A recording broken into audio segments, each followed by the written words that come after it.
So since you guys like the last two so much, I decided to do a part 3 of the top 10 brands that canceled themselves. And some of the things these brands have been caught doing are just insane. But since we're now on to part 3, not all of these brands were canceled into like obscurity, but a lot of them did get a huge hit to their reputation as a result of these scandals. Hey, what's up guys? Hope you're all doing good today. I'm Mackenzie and I will be your host for today's video. But before I get into it, make sure that you're subscribed down below if you want to see more juicy videos just like this. Okay, so starting off with number 10, we have Easyjet. So this one is pretty freaking insane, I'm not gonna lie. So some passengers were on an Easyjet flight and were delayed for 13 hours due to some issues with the plane. One passenger was holding a baby and approached an employee at the counter. And when the customer went to ask the employee some questions, the employee allegedly first pushed the phone out of the guy's hand. And then after that happened, and the man was confused and trying to protect the baby, the employee then allegedly slapped the man in his face. Like, what? Some other passengers even corroborated this guy's story. So after this insane incident, the airline went into full damage control mode, obviously, and released a statement that the employee had no link to Easyjet and he was actually an employee of Samsung, which is an independent contract. But of course, after an incident like this, people were still not happy and felt that they deflected the blame instead of doing more to rectify the situation. Next up at number 9, Johnson & Johnson. So back in 2019, Johnson & Johnson got into a huge scandal when they had to recall over 30,000 bottles of their baby powder after the FDA discovered traces of asbestos in the product. And the company finally decided to recall it after many years of the public protesting against the potentially harmful ingredient that was even said to be a carcinogen. And this was not really a shock to some, as the company had over 15,000 lawsuits from customers who alleged that the powder made them develop cancer. At the time this article was written, the company was still trying to argue that its baby powder is safe, but analysts did estimate that all the lawsuits could result in up to a $10 billion payout for the company. But considering all the speculation still around the safety of the product, I'm pretty confident it's had a huge impact on the reputation of the product, and it's probably made it take a sales hit as well. Let me know if you're a mom, are you still buying Johnson & Johnson baby powder for your kid? And at number 8, Cinnabon. So Cinnabon got some backlash after customers and Star Wars fans thought that the chain was trying to capitalize off of the passing of Carrie Fisher much too soon after it happened. Basically, the company posted a tweet of an ad where you can see the outline of her character, Princess Leia, but with a Cinnabon roll taking the place of her famous Star Wars hairdo. People had more than a few problems with this. One was that it seemed like the company was trying to profit off of the unfortunate event and then pass it off as somewhat of an endorsement of sorts. And then true fans were even more angered, as it was known that Fisher actually hated that hairstyle, which she criticized for most of her life, and that made it even more out of line. Of course, the brand ended up deleting the tweet and apologizing, but the damage had already been done, with many still outraged over the decision. And at number 7, BP. So this is one that I'm sure you've heard of. But BP got into a massive scandal when they were responsible for one of the worst environmental disasters in history that took place back in 2010. Their Deepwater Horizon drilling rig exploded, which resulted in the loss of 11 lives of their employees. Then after the explosion, the rig sank into the Gulf of Mexico and spilled oil all over the region. Now the spill is estimated to have been the largest marine oil spill in history, with between 2.5 and 4.2 million barrels of oil flowing into the ocean over an 87-day period before the well was capped, forming an oil slick thousands of square miles wide. And of course, the spill had a devastating impact on the environment and tourism to that region. And although BP did end up cleaning the mess, the public was understandably not happy about the whole situation, and it got worse when BP's chief executive Tony Hayward made public sentiment even worse, remarking at one point, quote, "I'd like my life back," and saying other things in interviews that made public outrage against the company even worse, resulting in him being replaced shortly after the incident. By the next year after the spill, the company had lost almost a quarter of its market value,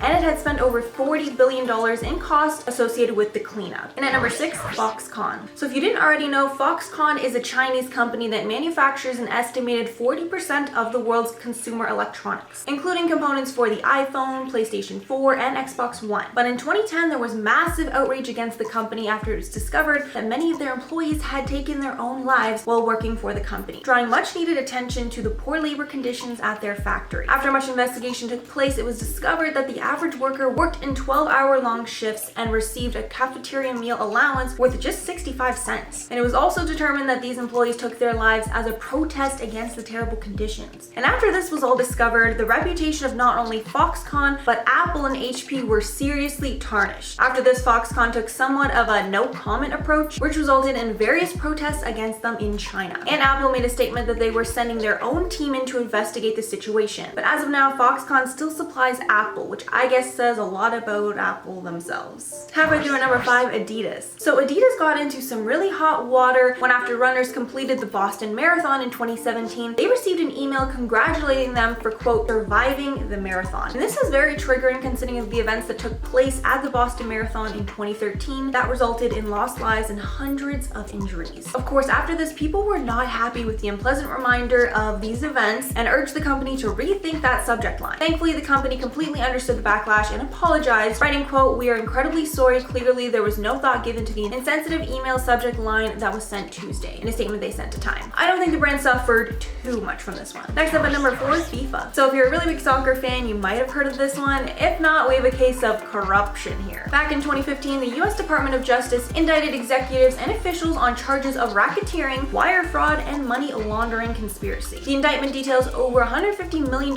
in bribes taken by FIFA's executives from advertisers for providing them with marketing rights, starting way back in 1991. Switzerland opened their own investigation around the same time, one confirming that FIFA executives enriched each other with as much as $80 million.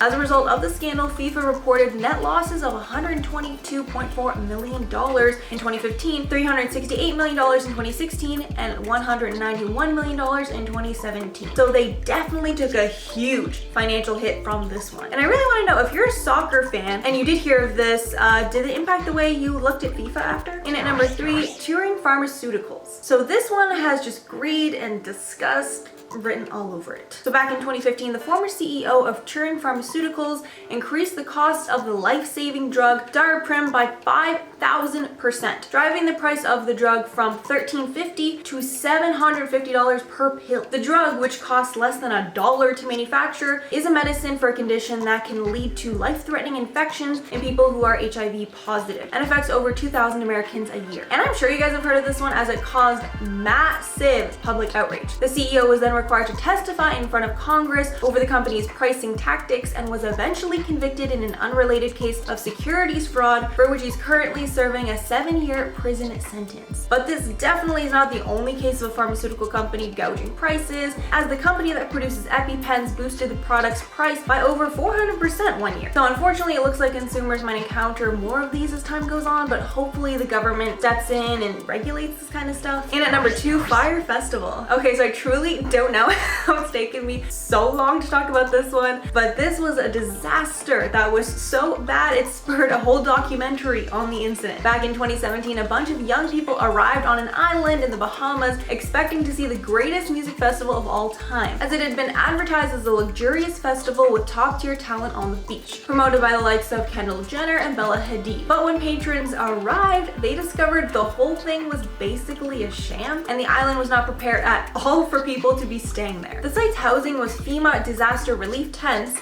and their food was bread, slices of cheese, and salad. And almost as soon as the guests showed up, the disaster went viral on social media, with festival guests tweeting about the free-for-all. After the event completely fell apart, the event organizer, Billy McFarland, was sentenced to 6 years in prison on 2 counts of wire fraud and ordered to pay $26 million in restitution. He's also currently facing several class action lawsuits. And of course, after a disaster like this, anybody who had their name on that can never really be trusted in the industry again. And finally, taking the number 1 spot, we have HUAWEI. So HUAWEI has faced a lot of negative speculation from governments, as is a Chinese company, with the brunt of it coming from the United States. The allegations were that the company's wireless networking equipment could contain backdoors enabling surveillance by the Chinese government. As a response to this, HUAWEI responded that its product did not pose any more of a risk than those from other companies. However, these concerns against the company intensified when development of 5G networks began, and many countries decided to implement restrictions on the use of Chinese-made hardware in these networks. This got even worse when the Canadian government detained a senior executive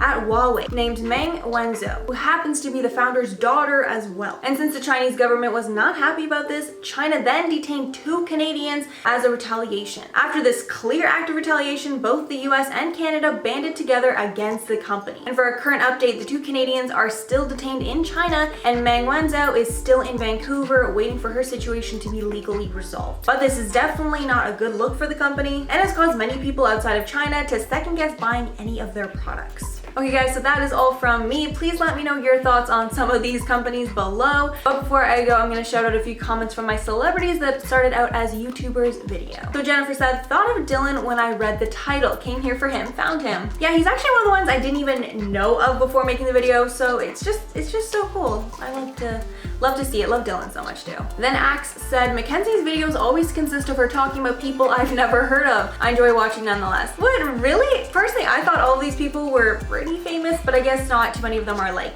A-list famous, so I can see what you're saying, but what? Okay. Guess I gotta watch out for that more often. Then Holly Seawright said, I remember watching Charlie Puth's videos when I was like 15, like Sexy Shades and Man with a Wig. I'm 27 now. When I heard his name on the radio, I was like, is that the same guy from YouTube years ago? Sure enough, it was. And yeah, that is so amazing. I just love even reporting stories like that. It's just so inspirational to see that, you know, these people can go from literally nobodies to these A-list celebrities just using YouTube. And honestly, that's another thing. I know this is maybe kind of late, but guys, if you've wanted to start a YouTube channel and you want to do something, now is seriously the time. Okay guys, thank you so much for all of those comments, and thanks so much for watching. Please like and subscribe down below if you liked, as we make tons of new videos like this every single day. If you want to see more of me, you can check out my Instagram down below. Thanks again for watching guys, and I will see you in the next one.